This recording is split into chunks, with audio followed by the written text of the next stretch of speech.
Today we're going to be practicing some hip hinging, which is a tool that we utilize in our everyday lives to avoid putting excessive stress through our low back and actually moving at our hips, which are a more weight-bearing joint, to help make tasks easier.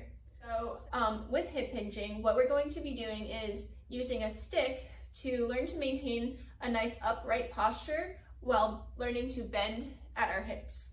So with this stick, you can use a broom or something like that at home if you don't have a dowel. We're going to find 3 points of contact on our backs. The first point of contact is going to be at this area in our pelvis, right above the top of the glutes there. Second point of contact is in between those shoulder blades in your mid-back. And third point of contact is the back of your head. Now when you're here, we're looking for a normal lordosis in your low back. So we don't want an excessive arch where we're placing stress through that low back. We want to make sure our core is engaged and that we have just a little bit of a curve in that low back.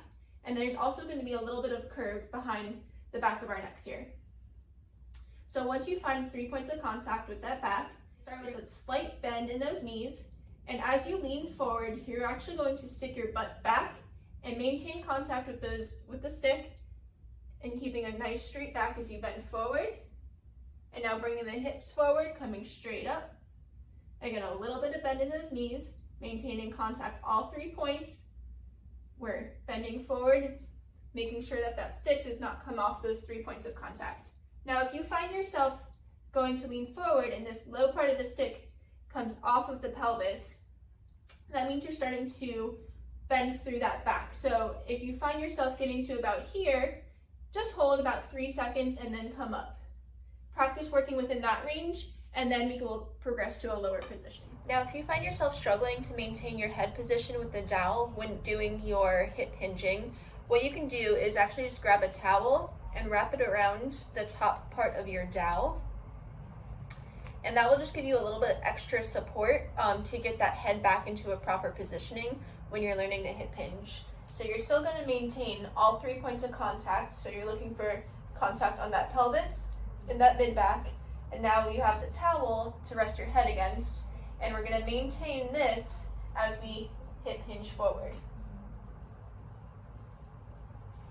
Now as we get a little bit more comfortable learning how to hip hinge and standing, what we can progress to is hip hinging into a chair. So again, this is a functional activity that's going to help us learn how to get up and down from a chair, from our bed, in and out of the cars without stressing as much through our low back. So what we're going to do, we're going to start with those 3 points of contact that we talked about, our pelvis, our mid-back, and the back of our head. We have that natural arch in that low back, but still making sure that that core is nice and engaged. And from here, we're going to have a little bit of bend in our knees, start our hip hinge, and once we feel like we've hip hinged enough, we're going to start sitting into our chair. Now, as we get up from our chair, again, we're going to hip hinge forward, push through those legs to stand nice and tall, making sure our core is nice and engaged always. And then again, slight bend in those knees, hip hinging forward, butt is going back, and then we're sitting into our squatting position. And then coming up. And we'll do a couple of these just to practice maintaining that neutral position as we're getting up and down from the chair. So now that we're getting a little bit more comfortable with our hip hinge, we want to start utilizing it for different activities throughout the day. So we've already gone over how we want to hip hinge to sit and stand from certain positions, but we also want to learn how to hip hinge to bend forward to perform certain tasks. So what we're going to go over is hip hinging in order to lift something up from the ground or whatnot.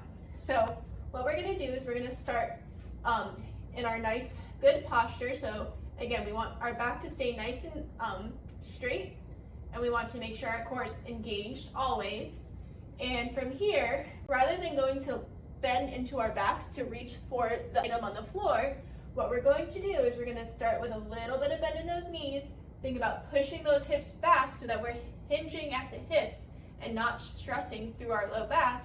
And from here, we're going to get into that squatting position to lift and then push through our legs as we come up.